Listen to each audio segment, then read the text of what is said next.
three things. It was about my experience as a learner, and sort of developing teacher philosophy, and Gardner's 8 intelligences. So this, sorry, so this is anything that you're interested in, intrigued by, would like to know more about, basically content. This diagonal is the student-teacher continuum. You start as a student, needing to learn about what you need to teach.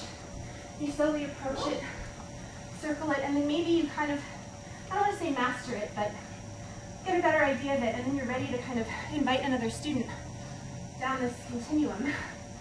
So I start here kind of moving like this because I can sense that there's something back there. I don't know exactly what it is, but I can tell, so I reach for it. I'm not close enough.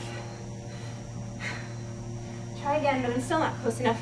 For me as a learner, I really need to approach things with my entire body and my whole being.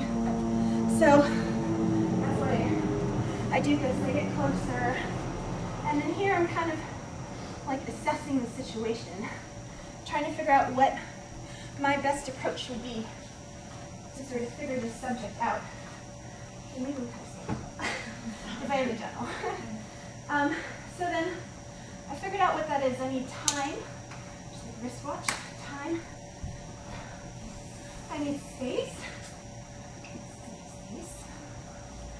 Then I need to use my knowledge of self, or Gardner's, I guess, intrapersonal intelligence, kind of looking in the mirror, knowing myself really well and how I need to go about things.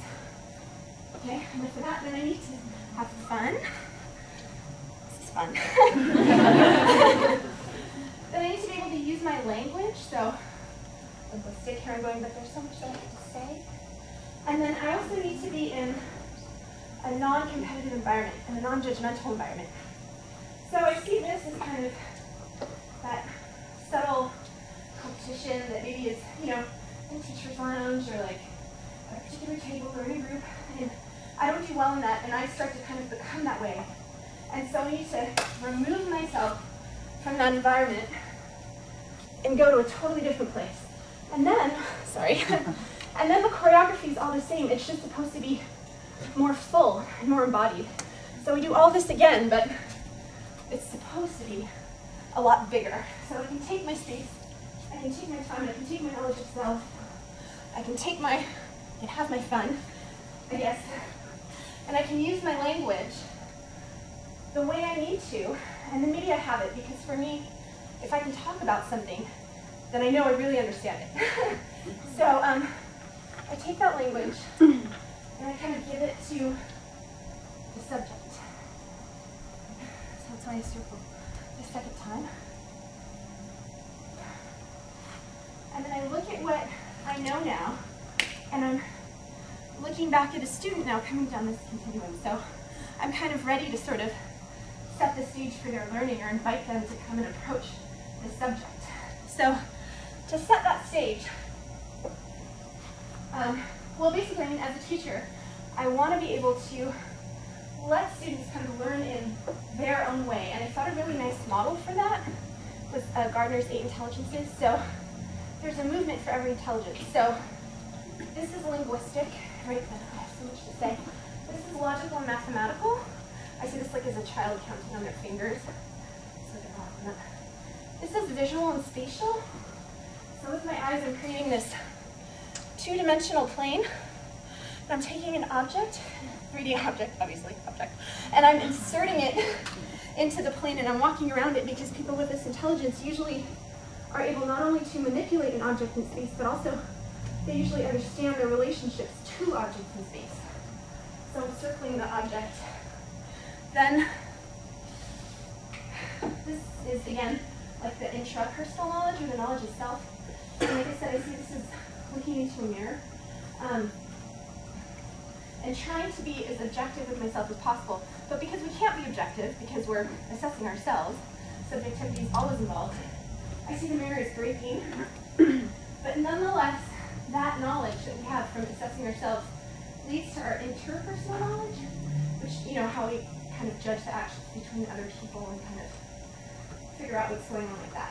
So then there's musical intelligence, right? So I hear something and it moves my entire body. And then there's kinesthetic or bodily intelligence. So I see that as going down and really exploring something with your body. And again, that has turned into this. So it's something that I want to know, and I'm kind of circling it. And that's kind of a theme throughout like the whole piece. It's like circling what you're interested in. And then the last one that Gardner just added is naturalistic intelligence. And I see that as kind of listening to the ground and letting it inform your decisions. And then, well, it just kind of had to get up. And then the last part, is my developing teacher philosophy. And what I'm trying to do in life, as well as in my teaching, is kind of try to find that right balance between my heart and my head. So this is like my heart blending into my head. And I kind of feel like sometimes it's like walking on a balance beam. So I'm walking here, and that leads me back to where I started, hence the circle, to be interested in something else again and try to reach for it and start the cycle all over again. So